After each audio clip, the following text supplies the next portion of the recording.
The Dorchester was docked there in New York City. The chaplains joined the throngs of men that were gathering on board the ship. There were 4 chaplains. One was a Roman Catholic priest named John Washington.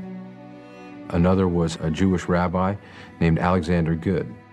There was 2 Protestants, Chaplain Poling and Chaplain Fox. They were all lieutenants. They had all gone to chaplain school. And the 4 of them found that they all had so much in common. They thought in terms of humanity and not just in terms of their own individual community. That you had 4 chaplains who were of differing religious backgrounds and different faith groups were able to put aside those differences was really a testimony to their understanding that in order to be victorious, we had to work together. A lesson the chaplains would teach every day with every breath. A lesson that would prove vital when the ship and its young soldiers sailed into deadly waters and into the crosshairs of a Nazi wolf pack. After the Dorchester left St. John's and went into the open sea, the Germans got word that the convoy was heading toward Greenland. The Dorchester was now on a collision course with the enemy. Fear would stalk the decks. Its primary antidote, faith, and the 4 chaplains who understood its power.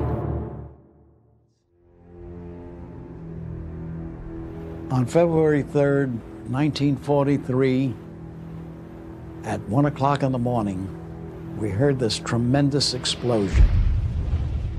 We were hit by a torpedo. The torpedo hit into the right side of the ship. Everything went black. All lights disappeared. Because everybody running like lunatics. It was every man for himself. People were frantic. People who forgot their life preservers. People who didn't have clothes on. Some of them were crying.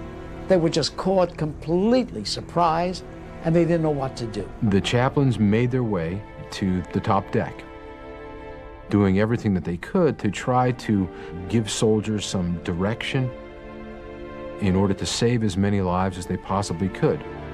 The 4 chaplains took off their life preservers and gave it to men who didn't have a life preserver on. And they gave it to them so that they could possibly survive this ordeal. The ship was about to go down, but the chaplains were about to lift their men to new heights. The 4 would come together to shine a beacon of hope in the ship's darkest hour.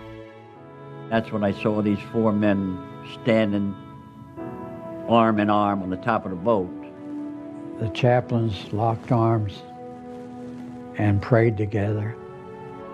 They linked arms, and then they joined in singing hymns, each of them in a different language.